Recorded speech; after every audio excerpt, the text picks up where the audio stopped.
bakit hindi sinama din ang Book of Melchizedek? Kasi, kung isali ang Book of Melchizedek, mabisto na naman na ang panganay doon ay si Lucifer. Na noong nagrebelde si Lucifer, umiiyak pa ang ama. Iniiyakan niya kasi mahal na mahal niya si Lucifer.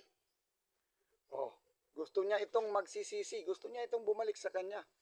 Pero matigas ang ulo ni Lucifer. Yun ang dahilan na hindi sinama ng translators ng New Testament ang Book of Melchizedek upang hindi mabisto ang mali nilang sulat. Binago nila eh. Si Jesus na daw ang panganay na ginawa ng ama. Kawawa tayo, di ba?